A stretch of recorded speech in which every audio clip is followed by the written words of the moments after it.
Special City Council meeting of October 10th. Let the record reflect that all council members are present with the exception of Chair Chaburka and Councilmember Nadolski, who are joining us online. Chair Chaburka and Councilmember Nadolski, would you like to say hello? Hello. Hello, everyone. Thanks for accommodating. Thank you. We'll begin our meeting with the pledge, and I've asked that Councilmember White lead us in that pledge. Please rise if you are able. Repeat after me. I pledge allegiance to the flag of the United States of America and to the republic for which it stands, one nation, under God, indivisible, with liberty and justice for all. Thank you. Thank you. We'll now have a moment of silence.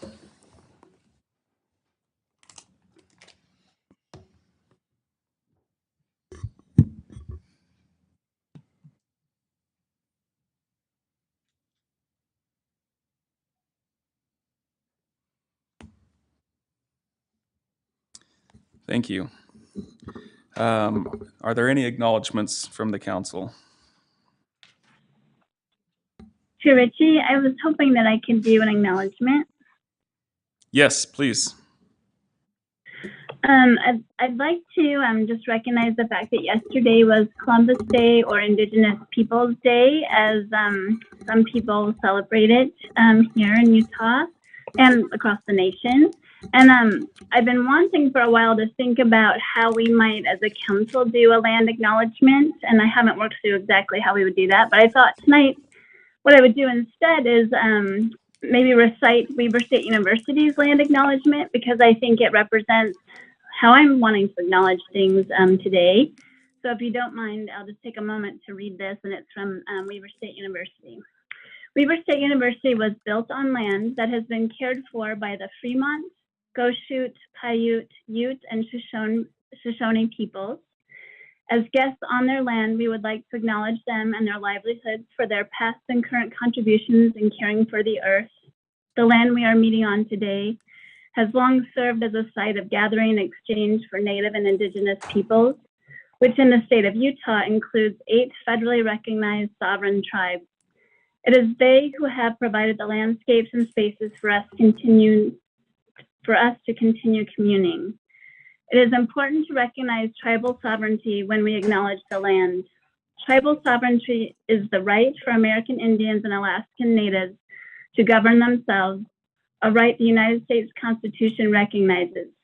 American Indian and Alaskan Native tribal nations have distinct governments that hold the same authority as federal and state governments, thus allowing them to govern their communities, preserve their culture, control their economy, define citizenship, enforce laws, and regulate property and land use, all of which further protect Indigenous land and people. We would also like to acknowledge and honor the enslaved and colonized laborers who built and maintained the brick and mortar foundation of our country. They too sustained the land only to be mistreated continuously on an individual, institutional, and societal level. Weber State University recognizes, validates, respects, and honors these sovereign nations and their nations, cultures, and histories. In our work, we will continue to pay our respects to the elders who lived here before us and to the generations to come. And there's a special thanks to the Weber State student, Christian Falmasavan, I don't know if I said that correctly, I hope I did, for their lead role in developing this statement. And I thank you for allowing me to do so. Thank you, Chair Chaburka. Any other acknowledgements? Okay. Our next section of the meeting will consider the approval of minutes. First, for the special meeting of January 10th, 2022. Councilmember Blair. Yeah, one minor correction. The minutes are correct. In here, it says the special meeting of January 10th, 2022 is actually the minutes of 2023. So just on here, it's not correct, but the minutes is actually correct. And the content of those minutes is correct. I reviewed that. So thank you. And for the closed session of October 11th, 2022, I guess since today is the 10th, it would have to be 2022. Yeah. Councilmember Nadolski. Art, now you got me worried. I didn't catch that. You're difference? okay. Did you see it in the others too? Okay. Yeah, the minutes are good. Make a motion that we accept them as written. Second. We have a motion to accept the minutes with the correction of the special meeting of January 10th, 2023, or 2022 to actually 2023, by Councilmember Nadolski, and a second by Councilmember Blair. This is a voice vote. All in favor? Aye. Aye. Aye. Thank you. Aye. All right. And we will now invite Barton Brierly to come up on our next section, the proposed zone text amendment, use and development standards in M1 and M2 zones, tabled from the October 3rd, 2023 meeting. Okay, thank you, Councilor Ritchie, and good evening, City Councilors. So this is a continuation of our meeting on October 3rd. And just remember, on October 3rd, I gave you a staff report, you received public input, and then we reached the point of making individual decisions on different points, and you moved to continue it to today, so because I know there were a couple councilors missing at that point. So that's where we are. So I'm not going to give a full staff report. I just want to give a little summary of where we are and why we're here and what the decisions that you have before you are. So I was reminded of the strategic plan that the council developed a couple years ago and engaging the community on what are your biggest priorities. And the number one priority from our citizens was economic development, this goal that I want to live in a community where there are well-paying employment opportunities that allow me to provide for my family. That was the top of the list. So this particular project is directly related to that goal. We want to maximize the value output of Ogden's remaining industrial land. We want to promote businesses that add jobs for our citizens and economic output for the entire community. I also want to point out that we want to provide balance. Balance is important. We need commercial land, we need industrial land, we need housing of different types, and we need to use our industrial land well and have it a well-balanced economic community. And there are places where we felt that we were out of balance. So this project is really rebalancing what's allowed. And I remember I showed this at the last meeting. We just summarized what the impact of different sort of industrial jobs are and the importance of it.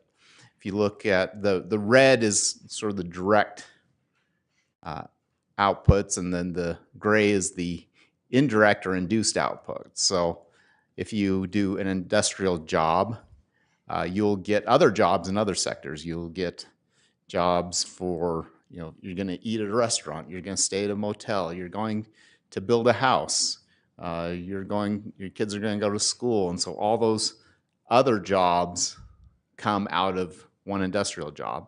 Earnings is important. You look at, for every $10 that are earned in a manufacturing job, there's $16 in other sectors that are earned. And so looking at that goal of providing jobs for our community,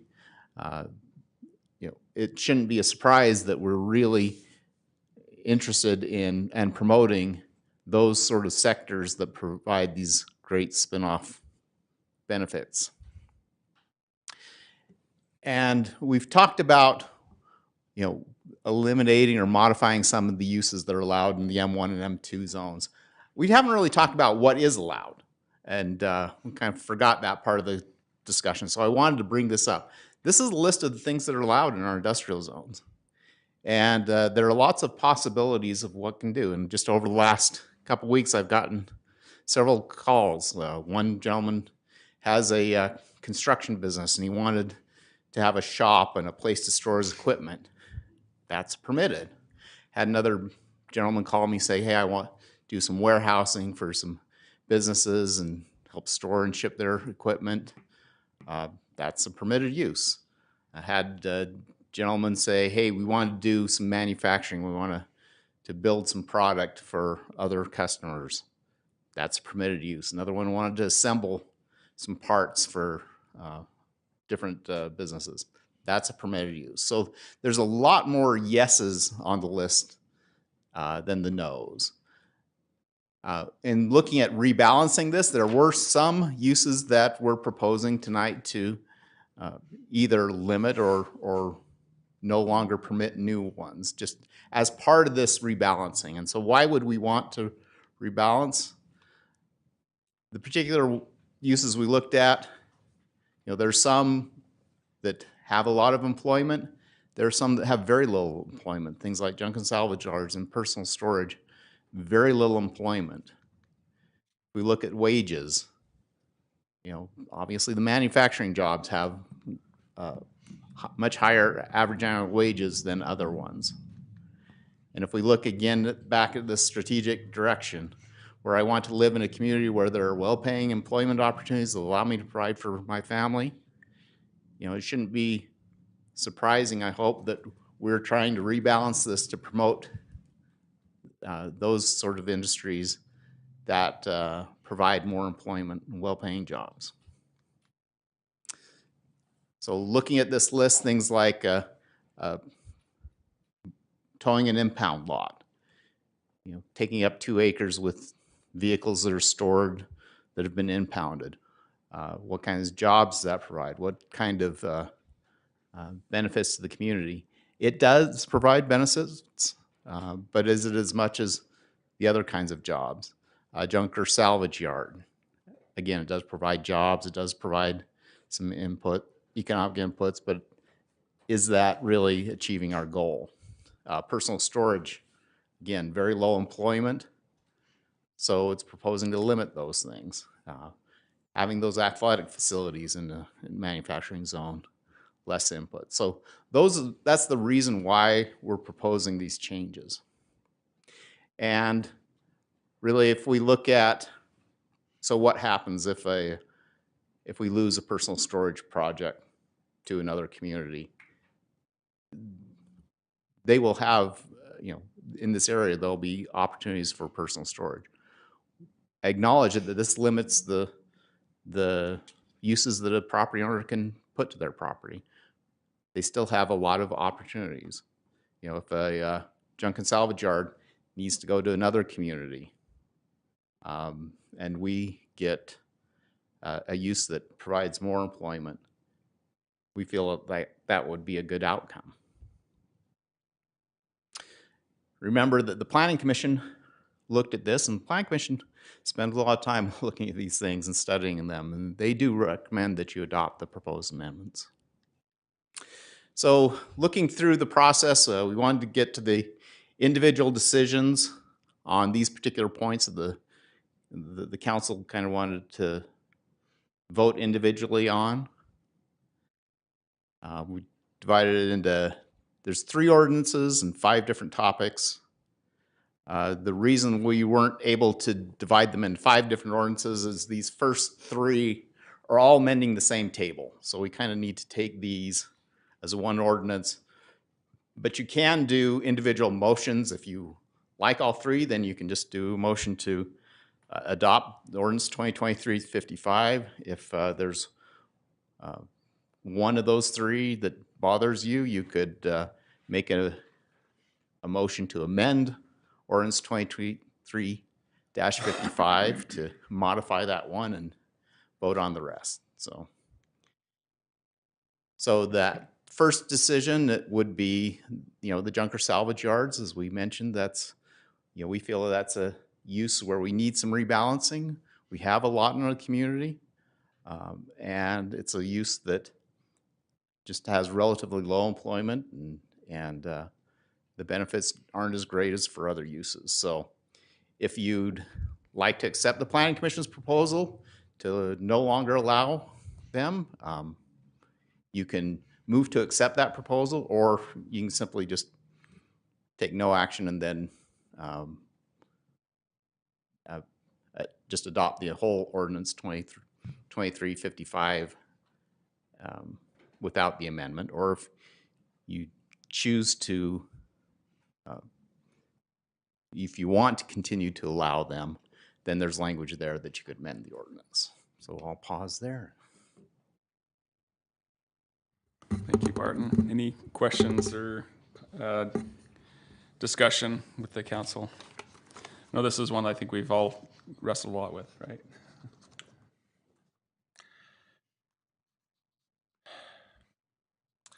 Can you go back a slide to the one more slide? Sorry. Well, I guess another slide. There you go. That's one. Okay. That one, it's easier for my brain to comprehend what you're proposing if I look at that. So thank you for that. So if, for instance, the council decided that perhaps that motion or the action one was fine except for, let's say, indoor athletic facilities. Is that just, we want to amend this ordinance to eliminate that as a prohibition? Is that what we would say, something like that? Yes, you would. Yes, if you wanted to delete that, you would move to amend the ordinance 2355. And I've got some language there that Okay. you could do that. I don't, I'm really curious to see what my colleagues think about this. I wonder if you could put that list back up there again, and that helps me. I don't know if it maybe helps them too, but I guess I would pose the question to all y'all is, what about this is not appropriate in your mind, or is it all maybe problematic?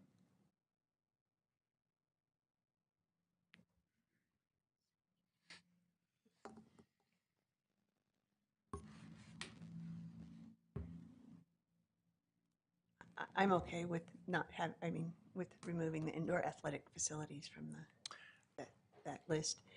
If we can have soup kitchens and pet services and churches, I don't see why we can't have indoor Dance athletic. studios. Yeah, dance studios.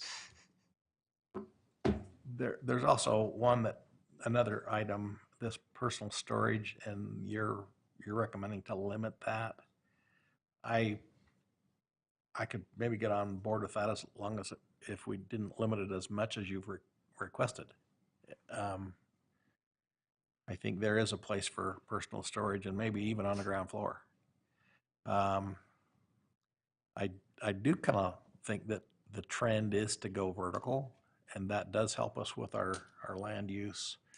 You're condensing that use a little bit if you do that, and maybe that helps, and it helps to achieve the goal the administration was trying to achieve with that. I'd love to hear your thoughts. I agree. I at first I thought about it and thought, I see what they're trying to do, but then the more I thought about it, I thought, I agree. I think the trend is to be going more vertical, not so much sprawled out on a giant parcel of land, but to go more vertical. And I agree. I think what we've proposed does encourage that, and so I'm more excited in the direction we're going, and I'm like you said, I'm not tied to the retail on the main floor, as long as we are building, because they're all going to be indoors anyway, and as long as we're building vertical, I think that accomplishes what we're trying to do. Yeah, in my mind, there are some things that. I'm in the wrong seat. Oh, sorry. Move your feet, loose your seat. Thanks, Councilmember Heyer. Been Glad you called showed worse. up. Yeah. Those are my pronouns there. Anyway, I forgot what I was going to say, but oh yeah, there are some things that really do need to be coming into a storage unit from the ground floor. It's not Yeah. practical to hike it up an elevator or whatever else. So, anyway.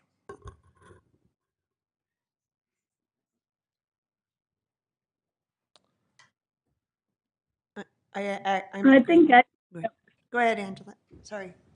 Oh no, I'm so sorry. I just never know exactly when to interrupt. I was just going to say that I think I've, kind of made my perspective pretty clear, is that I don't mind the changes to the design standards overall for the M1, M2.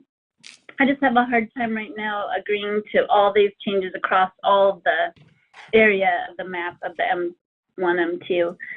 So that's just where I am right now.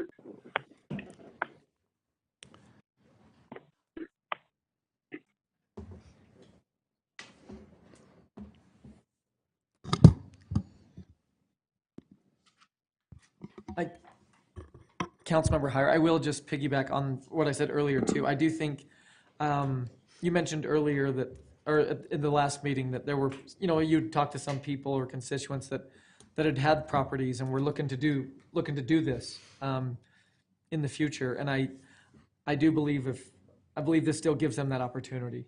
And so I think if we can make a little amendment there or make a little tweak there, I think it does continue to help move the personal storage in a down the path that the city wants to go. Plus, it does allow for those residents or those business owners or landowners that have been looking to do something like that. It still provides them that opportunity.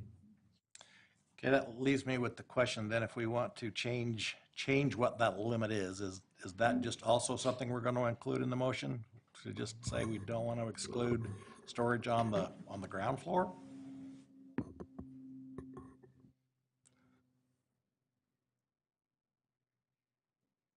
Can you hold that question? What's that? Just kidding.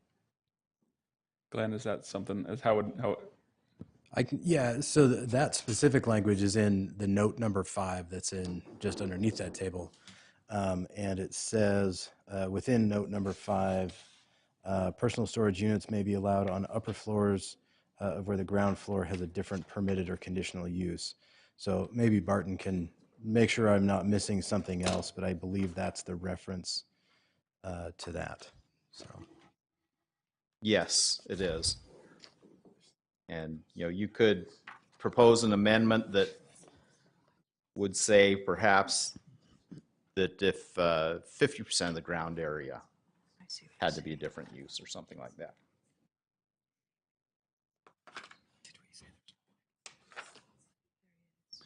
I think, and just as we're kind of thinking, I think Chair Chaburka and she shared her feelings on the design standards, being okay with those. I feel good about those changes, but I also find it hard to make a sweeping change over all of those.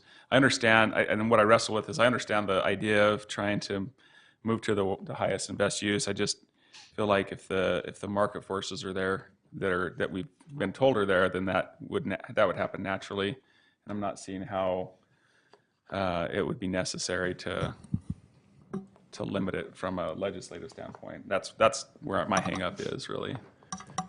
So Ken, can I ask a question? Yes. So does that mean you're in favor of ordinance 3, but not 1 and 2? Is what you're saying? Yeah, that's where I would Okay. be. Yeah. Okay, thanks.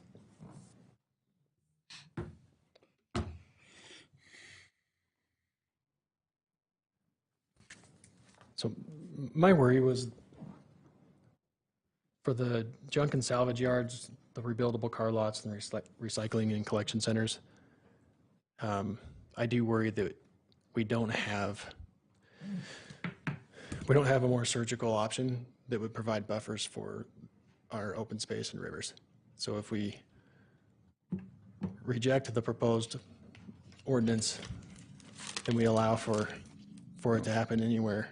But if we accept it, we can't allow it anywhere. So it kind of goes against what you said. So Yeah. I'm of the opinion that I'd like to not take the chance, having had that lived experience and removing those kinds of uses from our riparian areas was a massive undertaking and a huge expense. And I just don't want to go backwards that way. So I'd like to uphold that portion of the proposal, at least until we have some buffers or some overlays or some sort of a different protection in place for those areas. I could get behind that. What option is that, Ben? That would be in 1? in ordinance 1. Okay. Upholding the proposed ordinance for junk and salvage yards, rebuildable car lots, recycling collection centers. until such time that we have Yep. buffers in place for our river corridors. And then you would also eliminate the entertainment and fitness centers, From that. modify the personal storage to include ground floor. Is that what Councilmember Heyer was suggesting? You're okay with that? Are you asking me or Rich? Yeah, I nodded at him. Oh, Yeah, okay. for both of you. I'm asking both of you, and you're both nodding, so, okay. Barton, I just have a random question here. So even on personal storage units, do you have to have some sort of sewer, water, fire suppression? I mean, do you have to have utilities that actually go to that building somehow? Yes, you do.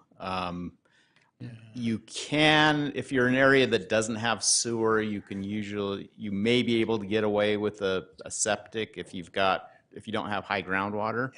But you do need a fire line there, and you do need fire protection and storm drain and utilities available.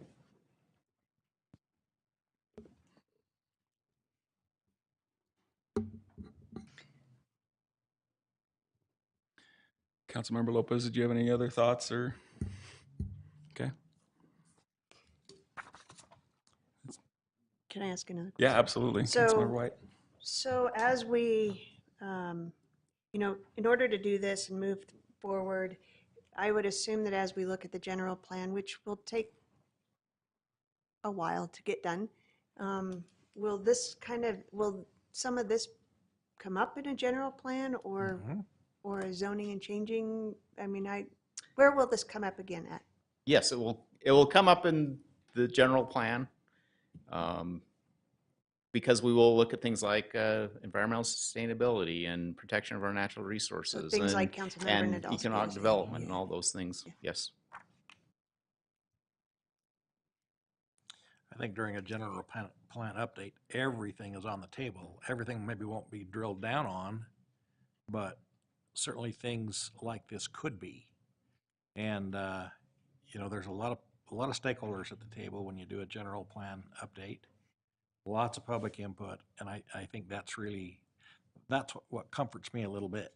Now, I know it's gonna take longer, but it's maybe the most public-centered way to do it. We can also, I'm happy that that's imminent. Maybe eminence, maybe not a great word, but it's And then not gonna happen tomorrow.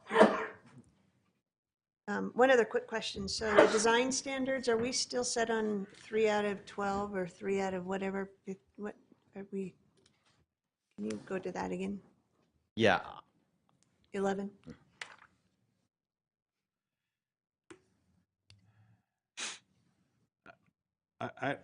I don't have any problem at all with the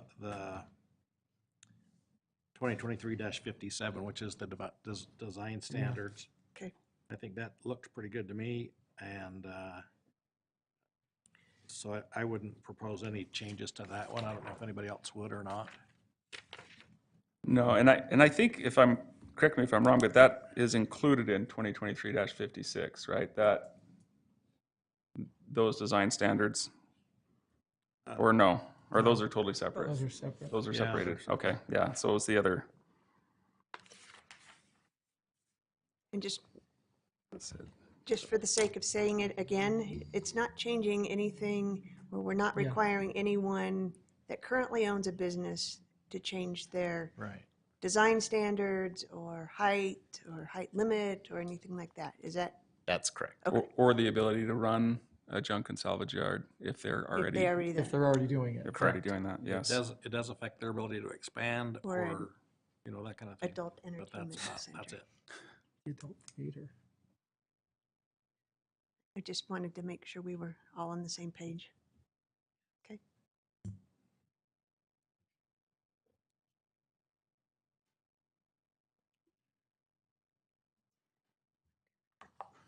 Yeah, I don't. don't know how to make Any that other change. discussion or questions or clarification? I appreciate the discussion on the first ordinance, but I appreciate it, and I'm You okay with it? okay with that. I've got some motion language I could try. Just before you do that, Yeah. Chair Chaburka, any other thoughts? Thanks, Ken. No, but thank you so much for asking me. All right. At the risk of looking a fool, I'm going to give this a shot. So I'll make a motion that we adopt proposed ordinance 2023-55 with the exception of the proposed development standards for junk and salvage yards, rebuildable car lots, and recycling collection centers. Oh, do we have to amend the Wait. ordinance? We have to, a motion to amend? We have to Prior- amend the ordinance Amend the first. ordinance. But I think you wanted to I do think the you want to do reverse. the reverse, Yeah, I think yeah. you wanted to do the reverse of that. Yep. So your motion would be to amend proposed ordinance to exclude the entertainment, or, Yeah. yeah, that's what we would be Yeah, motioning first. to and leave that's- entertainment. You're right. Sorry. You're right. Let me try again. It's okay. Motion fails for lack of a second and lack of a clue. by the motion maker. I make a motion to adopt proposed ordinance Not to 2020 amend. To amend. To amend. to amend proposed ordinance 2023-55 to exclude entertainment and fitness centers, RV storage lots, and personal storage. Second. We have a motion to amend the proposed ordinance 2023-55 to exclude from the ordinance entertainment and fitness centers, RV storage lots, and personal storage in the M1 and M2 zones by Councilmember Nadolski and a second by Councilmember Lopez. This is a voice vote. All in favor? Can we Aye. amend it? Aye. Aye. Do we have another amendment we'd like to? No, I was just curious. I mean, I don't know if that was, You could- We could amend it again, I think. If there was some. it was the entertainment centers was great. You're talking about the personal the storage. Personal storage, yeah. Yeah, that was left out of any change. It's currently, it wouldn't Would change remain anything. unchanged. Okay. And your thought, Councilman Blair, was to continue, or to make it, to remove the language requiring 100% ground floor non-storage unit. Just amend that. So is there a feeling of adjusting that amendment to include personal storage units, but change the ground floor requirement? I'm okay doing that in a general plan setting, but. Okay. Yeah. So Vice Chair, would you mind if I just get some clarification? So based on the amendment, you want to take out the changes related to entertainment and, what was it, entertainment, fitness? RV storage lots and personal storage. Therefore, keeping the junk and salvage yards, rebuildable car lots, and recycling collection centers. So no changes, so you want to keep it, you want to, never mind. So the amendment is to keep the developments, revised and use and development standards for junk and salvage yards, rebuildable car lots, recycling collection centers, and that would be it. And then excluding from the ordinance any development standards to be applied to entertainment and fitness centers, RV storage lots, and personal storage. Correct. Does that sound, everyone good with that amendment? Okay, So you ready for motion then? so Did you actually get to vote on the last one? I'm On okay. the amendment. I'm Okay. okay on the with that. amendment, so Yeah. I just didn't hear the aye, Yeah. and I wanted to make sure. Aye. for the do we have any recording. clarification on the ayes? It Aye. was unanimous, I'm or good. not, it wasn't, Chair. oh, Chair sorry, Chaburka- go ahead. Chair Chaburka. Chair Chaburka, sorry. Yes. Is The that, Oh. question Aye is, or- what was your vote on the? Was your vote aye on the on Yeah. the The amendment? amendment? She said yes. amendment? One more time, Council, or Chair Chaburka, was your vote, what was your vote on the amendment to the ordinance? Oh, we lost her. Maybe we lost her. by keeping these in, by keeping the storage lots. Now we're going to vote on to adopt it. Yeah, so by keeping the storage lot, the RV storage lots, personal storage in there. Hold on, what does that do? Meaning we're going with Okay, what- so from what I can see, Well, that's a good we have amended proposed ordinance 2023-55. And we are now, that we can now accept Just want to, yep. and this question's for Glenn. I just want to make sure on the RV storage lots and personal storage, if we didn't include those, no, we did, we took them out with it, with that, right? So, so we are not going with the recommendation. Correct. Okay, Yeah. Correct. okay, Glad I'm not the only one that got mixed up Yep. at first. okay. Okay, Chair, Acting Chair? I'm back now. I'm so sorry. I keep getting dropped from the hotel Wi-Fi, but I said I the last time. I really appreciate you trying to ask me. That's okay. Okay, thank you. So I think you get, Unanimous. okay, we're good. All right, Chair, ready for another motion? I'd make a motion that we adopt amended ordinance 2023-55. Second. We have a motion to accept proposed ordinance 2023-55 by Councilmember Hyer, second by Councilmember Lopez. This is a roll call vote. Councilmember Blair, Aye. Councilmember Hyer, Aye. Councilmember Lopez, Aye. Councilmember Nadolski, Aye. Councilmember White, Aye. Vice Chair Ritchie, No. Chair Chaburka, I think it's Okay. better the way it is now. That passes. Okay. And I would just say, just from my comments earlier, I totally respect Councilmember Nadolski's perspective and dealing with the riparian areas and the river, and I do get that. I think just maybe there's a different way, and I can see this working as well to where we restrict it, and then maybe we can open that up later on, but I just felt like it was too much for me, so that's where I stand, so thank you. And I first would like to thank Barton and all those who went through this. I understand this is a major undertaking, and I appreciate you bringing something forward that is forward thinking, that is trying to move us forward, move us to, I think, what the future is bringing. And so I agree with, I'm happy to do that in a general plan update. I just would like to address the storage lots and personal storage in the general plan. So that's all. Thank you. If I might just chime in too, I kind of, all of this stuff I think is going to be addressed, or can or should be addressed in a general plan update. And so why do it now in that event? And there's probably some things that we probably don't want to see more of before that. And that's kind of why I voted for what I did. Yeah. If in that process we determine that maybe there is a good use for more of those, I think we can include that. So it was just which way do you turn the valve? Do you turn it all on or?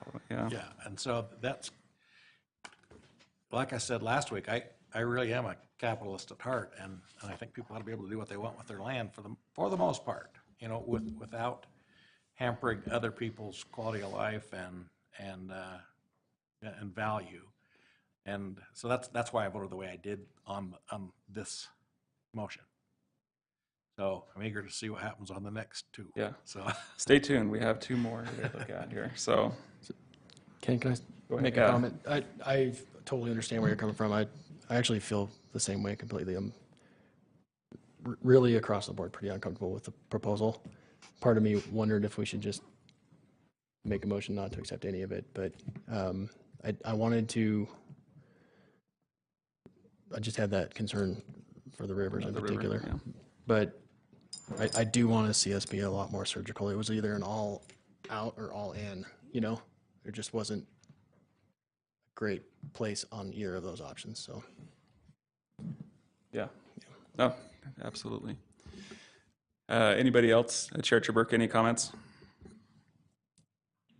No, I appreciate the compromise as well, because I was definitely in the same boat where I was worried about it being too far reaching. So I appreciate the compromise. Thank you. Barton, next step. Okay. So we divide this into 3 ordinances. So the next ordinance that we had talked about was to limit the area that towing yards and auto repairs could use. So again, with the idea of these are uses that have really low employment. They're needed in the community. You have to have them. But let's limit the space that they take up so that the space could be used for uses that provide more employment. So the proposal would be to limit a towing yard to 1/2 acre of storage and to limit auto repairs to 5,000 square feet of storage.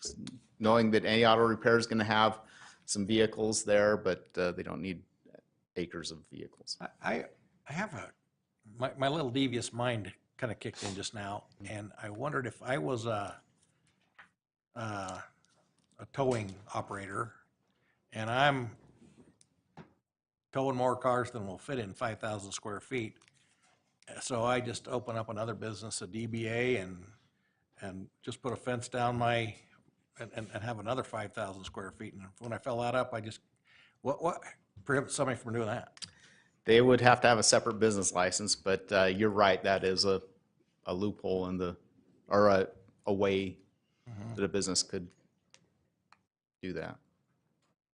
Yeah. Okay, thank you.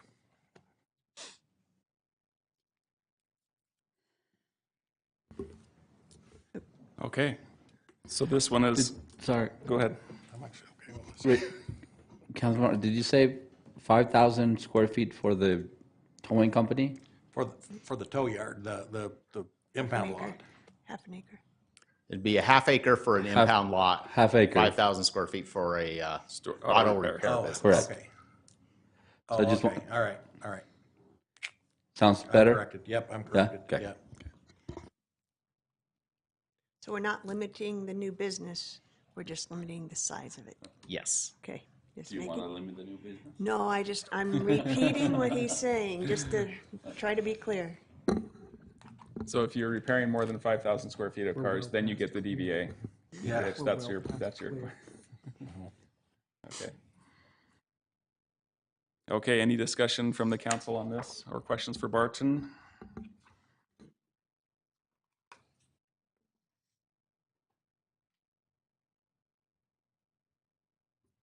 Who wants to lead us off? Seeing no other discussion, I'll make a motion that we adopt proposed ordinance 2023-56.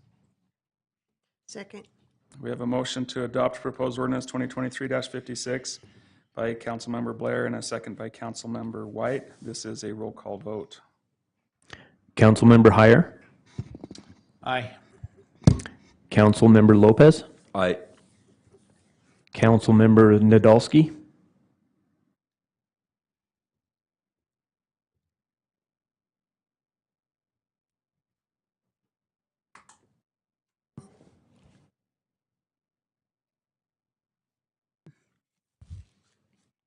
No. Councilmember White, aye. Vice Chair Ritchie, No. Chair Chaburka, No, Councilmember Blair, Aye. Okay, that passes.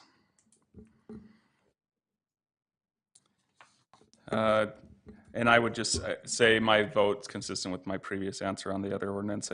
I feel like maybe there's a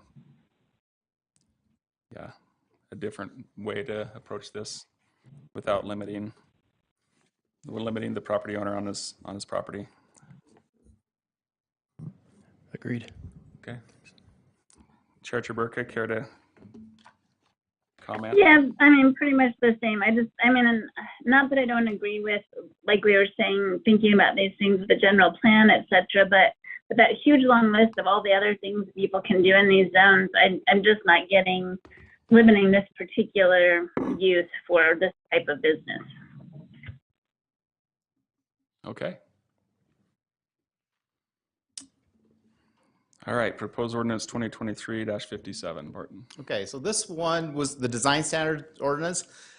This has a couple different purposes. One is we're trying to maximize the use that people can make of their property. So we're really eliminating some standards or reducing them, such as the impervious coverage standard, the rear yard setback, reducing a front yard setback in M1. We're also trying to up the standards of attractiveness in the area. And attractiveness is not just in, it looks good, but attractiveness is in, can we attract new businesses there? And so setting things that, some minimum design standards that, and how things look, and that's the pick 3 architectural design standards. And also trying to protect when industrial properties are adjacent to residential, so setting some buffer standards between the two uses. And then requiring incremental compliance upon improvement and expansion. So again, if somebody's doing what they're doing, you don't have to change. But if you're doing an expansion and there's a little bit that you can do to come closer to the standard, then that would be required. So these are the pick 3 out of 11 standards. And if you choose to adopt these standards, it'd be adopting ordinance 2023-57. Thank you, Barton. Any questions for Barton or discussion on the council?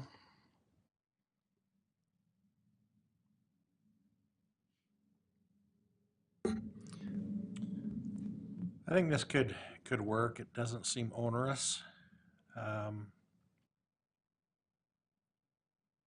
Some of the at least the photos that were showed to us, that, you know, the doing it one way versus doing another one certainly did improve the overall durability and look.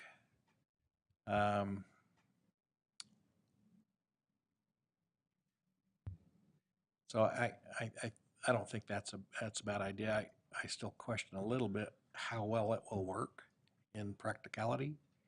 You know, people tend to find the easiest common denominator, so I'm kind of curious to see how it plays out. But I think conceptually it sounds pretty good. Perhaps another item that could be addressed in the general plan update. Certainly. As an idea. With that, any other comments from the council or questions? Chair Chaburka? No, I don't have a lot of concern with this. I like that there are ways that people can determine which thing they want to do. So I think that's helpful as far as not making the cost onerous. You know, people can choose things that are a little bit simpler, or they can, really go all out. So I don't mind it. Yep. And I like the changes to the setbacks and the other adjustments that were the previous slide, a couple slides ago. So I think that improves that the ability to use that land. I have a question. Why did we not address signage within this? We are updating the sign code too. The one thing that the Planning Commission did add on there was that if you do individual channel letter signs, that would count as a point. And that was the extent that the Planning Commission had thought about it. So.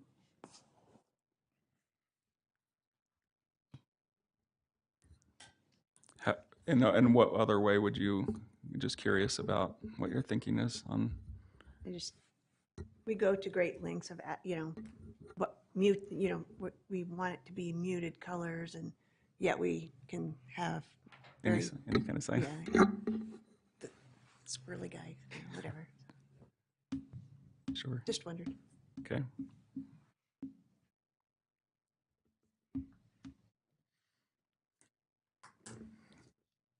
All right. Doesn't appear to be any other discussion.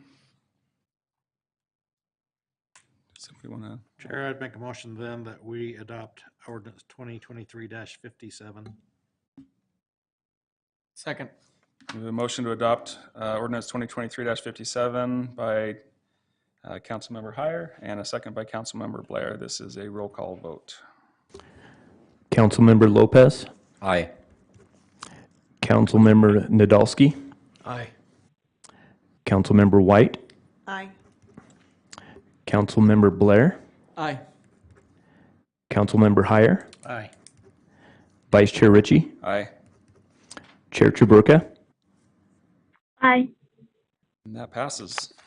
Chair, I am having some serious regret here as I let this marinate, and I would like to make a motion to reconsider our vote on ordinance 2 of this section, so that we could do a revote. Okay. Do we have a second? Second. We have a motion by Councilmember Heyer and a second by Councilmember Nadolski to reconsider the vote for proposed ordinance 2023-56. Is this a voice vote or is this a voice vote? All in favor? Aye. Aye. Aye. Any opposed? Okay, that passes. And well, who made the motion the first time? You can make it. I think I could. Justin, I did. oh, Councilmember Blair made the motion the first time. Okay. What's that? Prevailing side, right? That's done. Anybody can Okay. make this motion again. Okay. I just thought maybe the original motion maker might want to remake it. Well, do you want to explain why you're wanting to reconsider? I do tend to, this was a pretty balanced weight for the most part, but I think my value to property rights and those kind of things kind of swung a little bit since we heard the no votes and stuff, and so I'm probably inclined to change my vote on that item, which I think in this case is going to change whether it passes or fails. Okay. This is new territory for the new guy, I can so make the motion again. It'd be the same motion. Yeah. But That, okay. Again, I will make a motion that we adopt proposed ordinance 2023-56.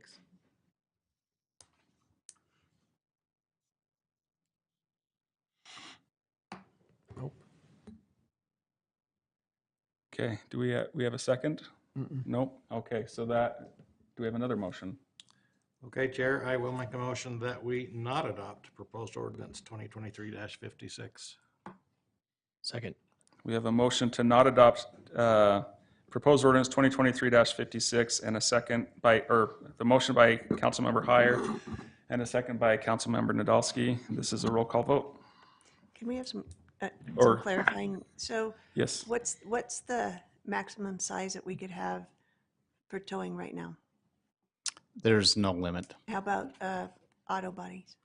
In the M2 zone, it's 80% of the lot, and in the M1 zone, it is 50% of the lot, I believe. And typically, how big is a lot? Some of these they can be half acre, some of them are 5 acres, so you can have 2.5 acres or 4 acres. Do they follow the same standards for riparian areas, or just curious of, I mean, do they follow? Do you have- landscaping and things like that. No, meaning more as far as disposal of oil and gas and different tires. Does it follow the same, something like I would if it was in a downtown area, for instance? Yes, they have the same environmental standards. There isn't this particular setback from the river, so There is not. there's not. There's currently no setback from the river, so they could operate proximity to the river, is what you're saying. But this ordinance wouldn't limit that. I'm going to change that. That's correct. Well, now I'm thinking about, What's that? this is the challenge for me on this whole package of proposals, is I really can't know what the impact is and isn't. It's so broad and so sweeping that I don't know all the uses that we're excluding, yet it's so broad and so sweeping, I don't know all of the uses that we're going to allow if we deny. So that's been my challenge all along. Like, I just can't seem to quantify the impact of my decision, and that's not a good place to be for decision makers. But Okay. So we did it. We do have a motion to not adopt proposed ordinance 2023-56 by Councilmember Heyer and a second by Councilmember Nadolski. And it is a roll call vote. And before we get to that, is there any other discussion or concerns or questions or? Well, I think just to clarify, since it is the opposite vote of what we voted on before, you're probably going to keep your, a vote, a yay defeats this motion. Yeah, a yes is a no and a no is a yes. Yeah. Right. Well, not a. What? defeats the ordinance. Yeah. We should have just second. I think it's the other first way, motion right? And just Yeah, go with that. A and yes, kill an it. aye vote, or yes vote says we do not adopt. A no too vote says we Right. do adopt, or do we do adopt? Or Well, it just, doesn't. it, It no, doesn't. it just, doesn't yeah, pass. it just doesn't pass. Back in limbo. Correct, so Okay. yes. I'm voting yes. So an aye vote says we do not adopt. All right, Jason. We're just trying to make it super exciting for you, Ken. Thank you, yes. Yeah, you can hum. I'm gonna- I don't need to hope to find out within one. It is me. Yeah. I'm sorry for throwing all this at you. I just thought it was important. I'm voting yes. You guys are voting no. He's ready to call a roll if you're ready. To Not not, adopt. So Yeah, you have to no. vote no I'm no. to, right? okay.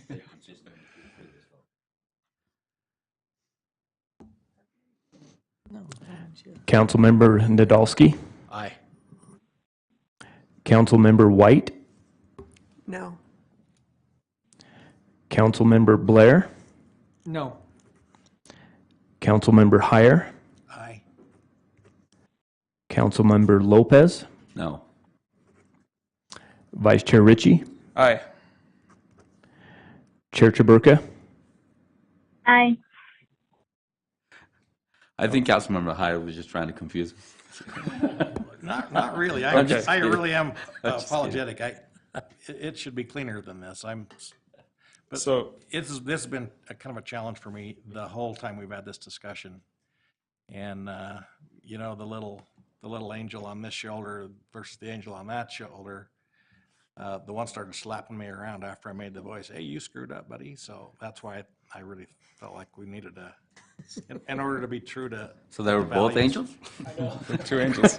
Well, I have a devil on the left. oh, you got to get an angel for that shoulder. It's the devil that looks like an angel that you have to watch out for, right? Okay, so we have, I guess that concludes this unfinished business. And, I guess that concludes this. Okay, Can I make just one comment? yes, comment by I'm Councilmember. going to make a procedural motion. No, I'm just kidding. No, on ordinance 1 with the river corridors, my intention is not to hold up those uses forever. I just need some certainty that we are protecting our natural resources and natural assets from uses that I don't think are appropriate in that narrow corridor. So my hope would be that we could see some sort of an overlay sooner rather than later, because like Rich, I don't want to impede private property rights any more than is necessary to protect our natural assets.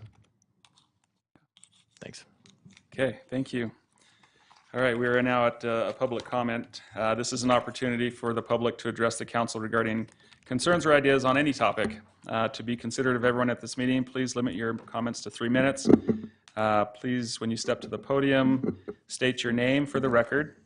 And those online, you can raise your hand and if you're on a phone call, it's *9 to get into this thing. So, and Brandon, if you'll let us know if there's any comments online, that way we'll know to call them.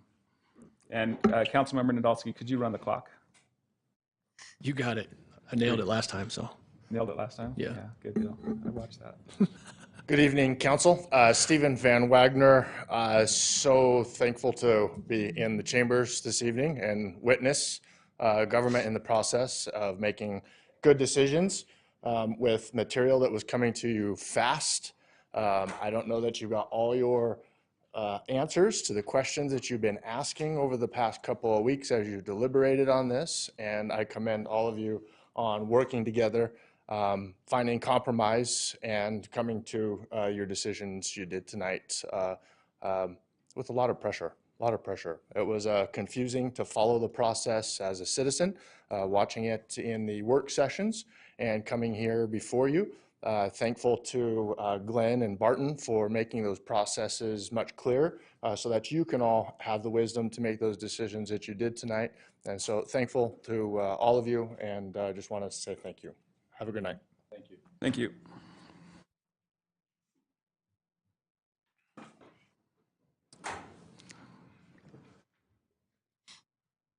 Good evening, Teresa Bramwell.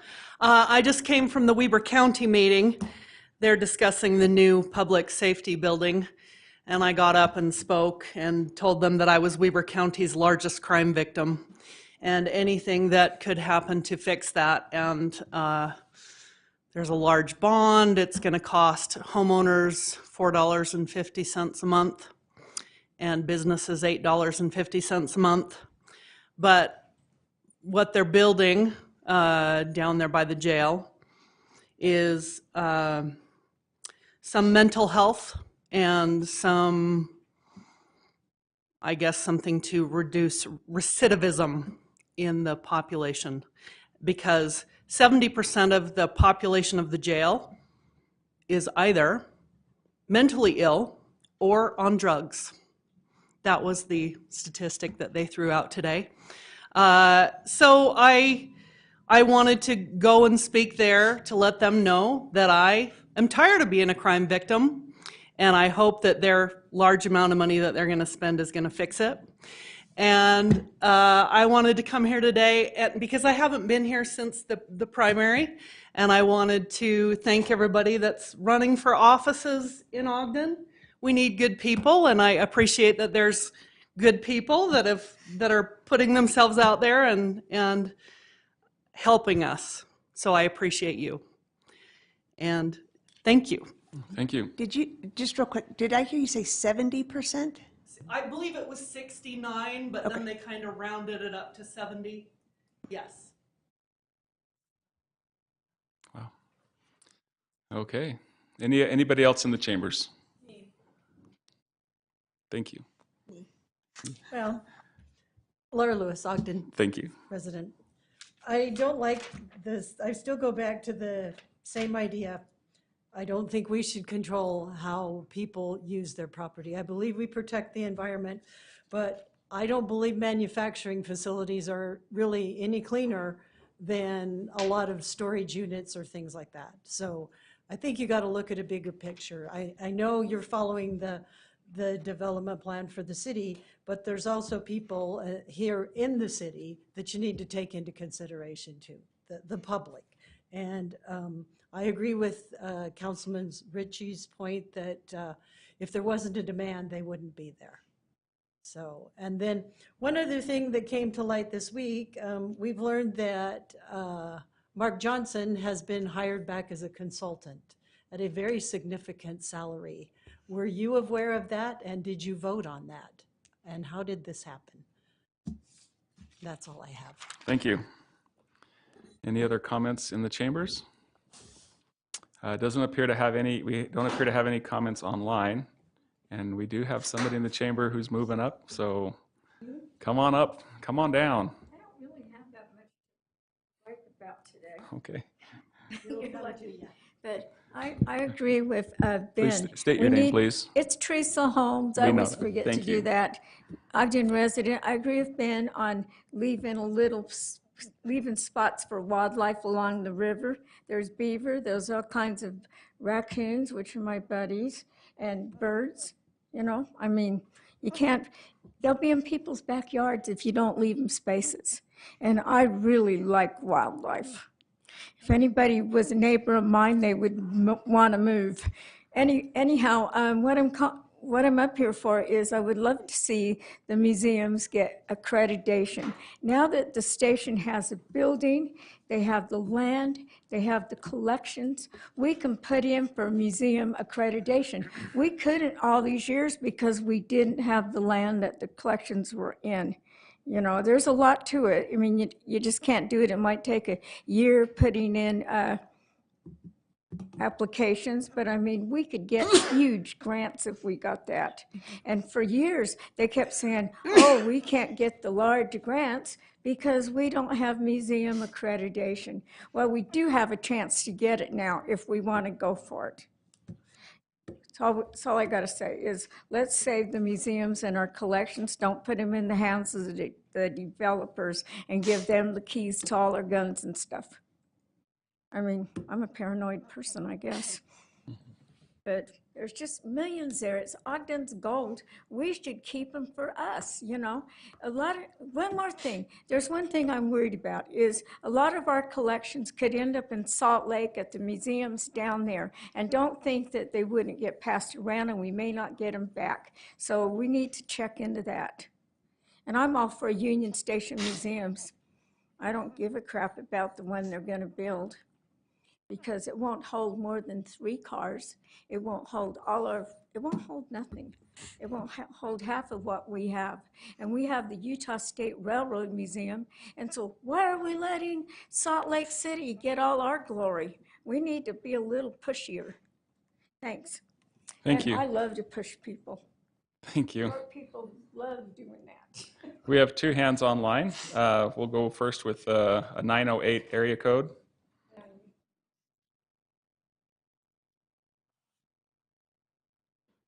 It's star 9 to talk. Star 6. Maybe try star 6. There we go.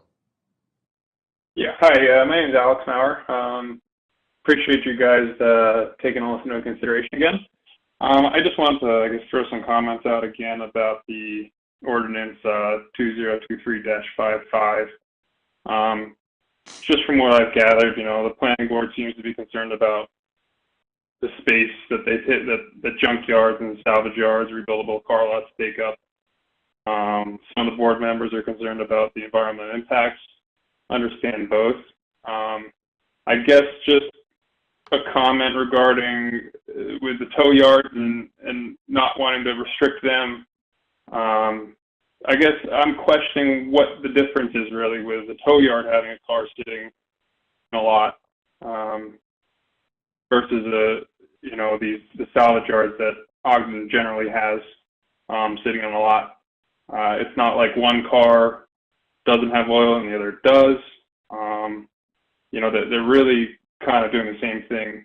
And then my other comment would just be that I really hope that you guys will consider in terms of how the salvage yards have adopted to newer ways, and you know, you can really limit the space that they take up without completely restricting any new licenses in Ogden. That's all. Thank you. Thank you. And we have Heath.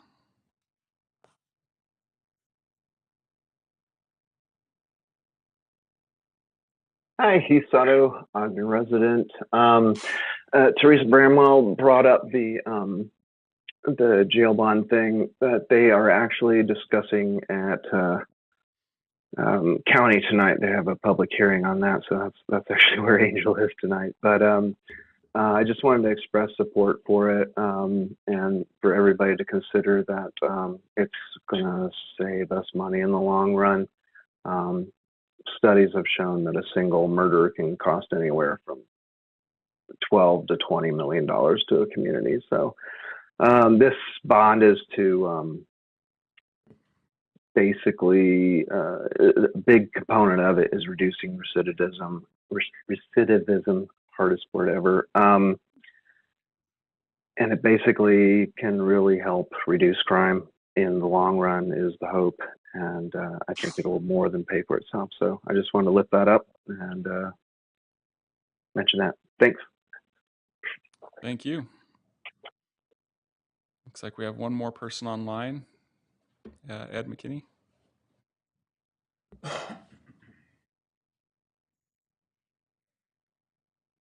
Thank you and good evening. Can you hear me okay? We got you okay. Great. Thank you. Ed McKinney, Eden.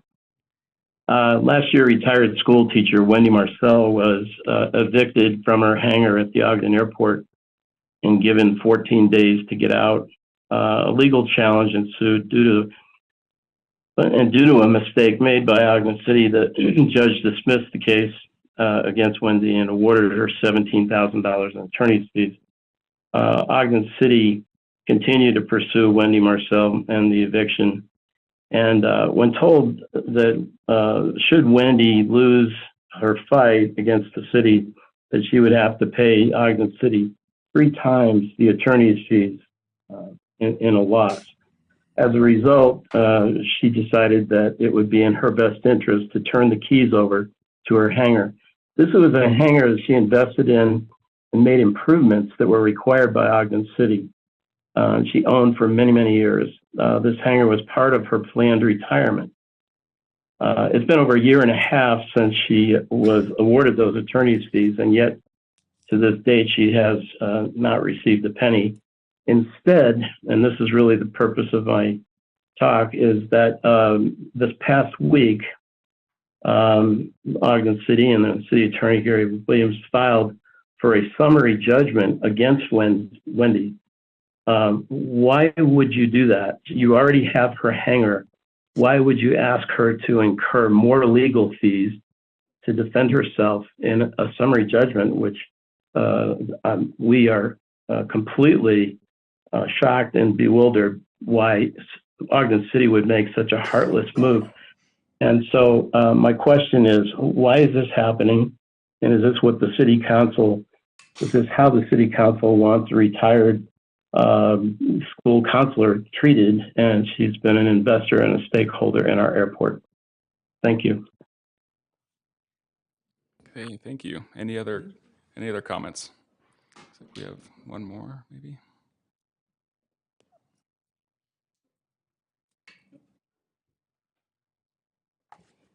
Hi, Travis Pate, Ogden resident. I think the dynamic, I think the framework for Union Station and some of those other things that are coming into play, my take would be that we actually hold on to all the property, that we not just sell it for the lowest bidder or trade as incentives, because we keep using this cash cow called BDO because we own the land and we're leasing it and we're getting revenue. So let's not earmark any of that property.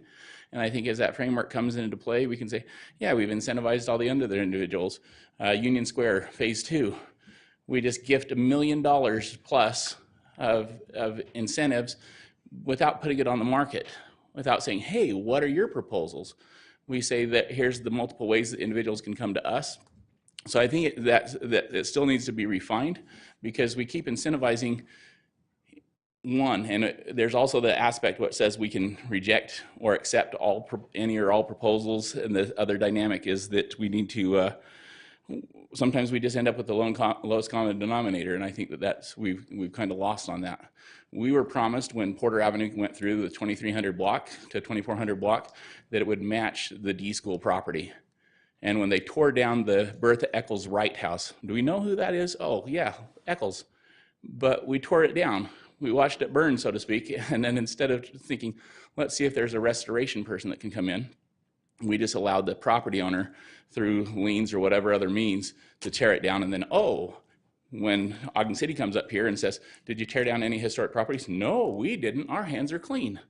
I think we have history from that. It's called Pontius Pilate. Our hands are clean. I mean, it's kind of a strange dynamic. And then we look at junkyards along the river. We moved Bloom Recyclers to where they are so we could put the IRS center in. That's Ogden City. And so we need to, I think there needs to be a thorough internal investigation, so to speak, and an assessment that says, where are we? What have we done with RDA money? What have we done with RDA properties? Several of the homes on the 23rd, on the 800 block of 23rd Street. We owned that property 30 years ago. We owned the Rio Grande building. And we turned it back to Gotti Leishman, and we just sold those other types of things, and then we don't own it, and now it's collapsing in on itself. And yet it's a national landmark. It's part of our railroad history, but Rio Grande might not be as significant as Union Station, and yet I think it's just as significant because of the way the property came in. And so I think that that's what I'd like to say is just let's look and evaluate. And then also with Jefferson Avenue, we've still yet to see repairs from UTA driving all their heavy tractors and trucks and all the damage to the infrastructure in along Jefferson Avenue. And so I just encourage you to just say, we don't give people occupancy permits to move in until things are right. We give them UTA occupancy permit to drive tracks, but or drive Ogden X, but not. Thanks. Thank you, Travis. Okay, I think, thank you for coming and sharing your thoughts and for the civility. I did write down a few questions. The question about Mark Johnson came up in our work session, and Mary, I could try and give the answer that you gave, but I think you'd be more eloquent in how you explained what's going on there. Sure, thank you. I am happy to just restate what I said in the work session about that. And I haven't looked at it myself, but I acknowledge it seems like there's some confusion the way it's, maybe it still currently looks on the Utah Transparency website, but he's not under contract with the city, but he is considered part-time still, which means it's not like full part-time, but really over the last, since he's retired over the last 12 weeks, he's worked a total of 21.75 hours. So that comes out to about $2,175. His hourly rate was calculated based on his salary at the time. So he's just a consultant to the city.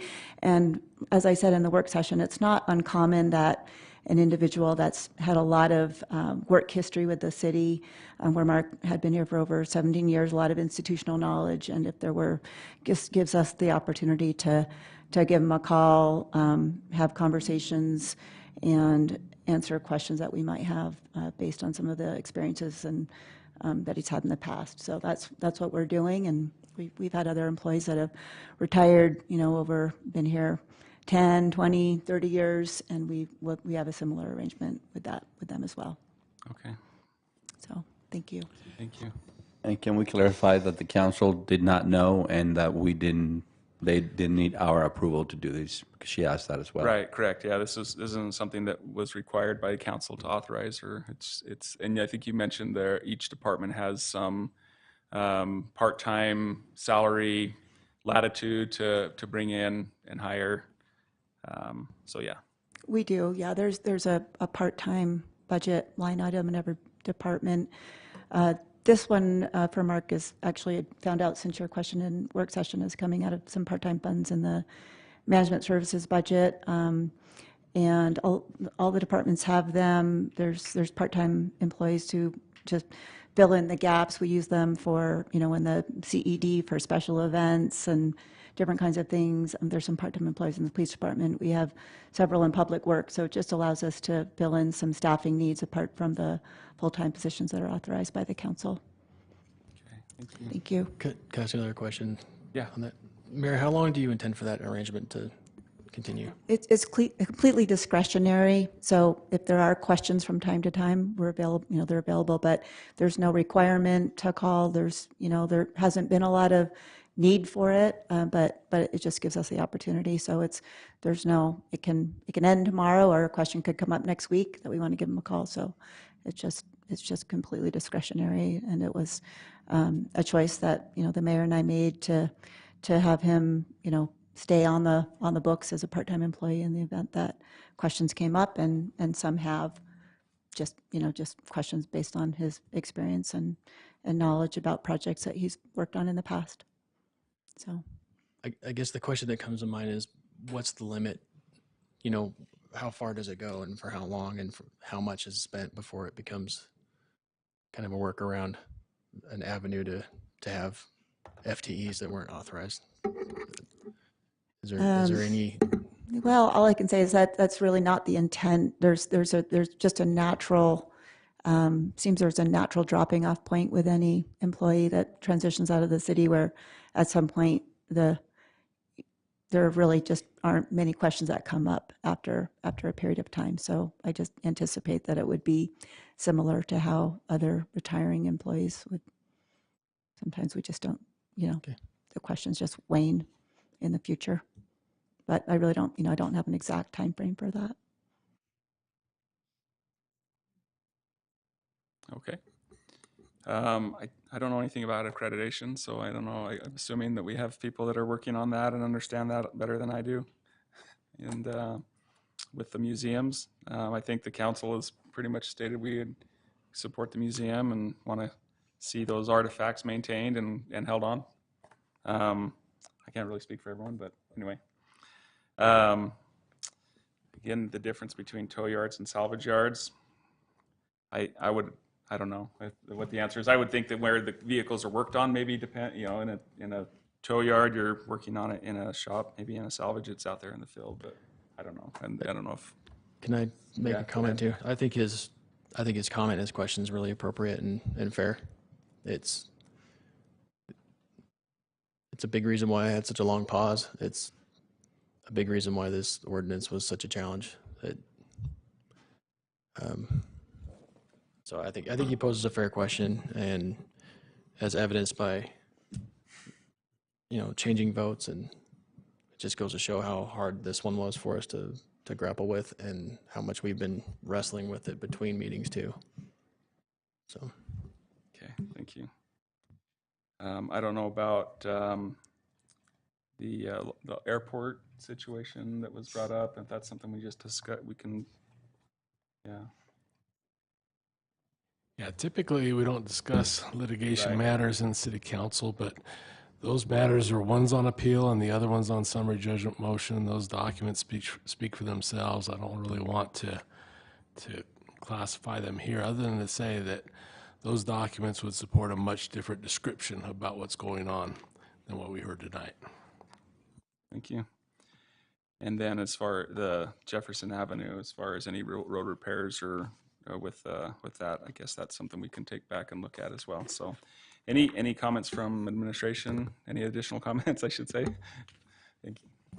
No additional comments other than I did appreciate the discussion tonight as well, and we're looking forward to the general plan process and being a collaborative process with the council and a lot of citizen involvement. So that's going to be a good process and it's getting underway, and we'll have more information about that as it does move forward. Wonderful. So, thank you. Comments from the council? I just have a quick comment, and I think it was evidenced by tonight that we are all trying to be a lot more transparent and open and have these conversations in the open. And so a lot of times there's not a lot of forgiving when we have these conversations, but I think it's really important for us to have them and in the public. So thank you for coming along with us on this little ride tonight. So thanks. Thank you. Councilman Lopez. Yeah, I just have another follow-up on the topic of the consulting. If Mr. Johnson won the lottery and went off to the Bahamas and didn't want to work for you anymore, what would you do? Who would you call? Or how would you answer or deal with the questions or the issues that you're bringing up to him right now? I'm just really curious about it. Oh, if I have a lot of resources available to me. I have other city managers and city administrators within the state that might have had similar issues come up, or there's national resources. So it really depends on the question, but there's certainly plenty of general sources of information. But there could be just a quick question, or do you recall how you handled this? That it's just more efficient to call somebody who had been there. But I certainly have a lot of resources available. Wouldn't be lost but that's just for efficiency and to take advantage of institutional knowledge that I still have available to me. That's why I would make a call. Okay. Well, I appreciate that, and I personally, I won't get into details because I want to be respectful. But as if I were standing on that podium, maybe I would say that would be my choice, that you would call someone else. Thank you. Chair Pro Tem? Yeah, Councilmember Nadolski. Go ahead. I wanted to thank you for chairing a really challenging meeting. Also want to thank the council, staff, and the public for accommodating my busy evening. Solo dad tonight. You got 2 girls in 2 different sports and 2 different places, and actually 3 different sports and 3 different places tonight. So thank you for letting me participate electronically, trying to keep up the best I could while I was driving from one to the other and then join in midway. So, Chair Chaburka, any thoughts or? I first, did I have guess one thought. Chair, or Councilmember Heyer first. I was disheartened over the weekend about the bombing of Israel. I know that's not a local issue, but it certainly does affect us all. And I think we ought to be mindful and include this issue in our prayers if you do that, or your thoughts at least. This is something that I think it's pretty tragic. Just wanted to bring it to mind. I kind of wish I wish I could have brought that up before our moment of silence, because that certainly would have been an appropriate time for that.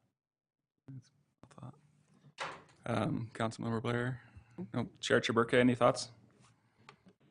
No, just thanks again so much for convening and facilitating this meeting. I appreciate it. Thank you.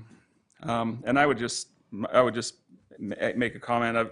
I've been in different leadership organizations where a leadership changes, and I don't have a problem with Mark Johnson being consulted. I think it's an efficient way to understand maybe some things, issues that are from the past going forward. I don't see that as something that's a long-term thing, but I do see there is some value. And when I've gone into a new position as a leader, it's always nice to know that you can call and talk to the previous guy and ask him some questions about, or gal who may have some information to help moving everything forward. So I appreciate your willingness, Mary, to step in and answer some questions on the spot earlier today. And so yeah. Okay, we now have a consideration of adjourning to a closed session. Chair, I'd make a motion that we adjourn into a closed session for one of the items listed. Second. We have a motion to adjourn into a closed session by Councilmember Heyer, second by Councilmember Nadolski. This is a roll call vote. I got it this time, guys. Councilmember White. Aye. Councilmember Blair. Aye. Councilmember Heyer. Aye. Councilmember Lopez. Aye. Councilmember Nadolski. Aye. Vice Chair Ritchie. Aye. Chair Chaburka.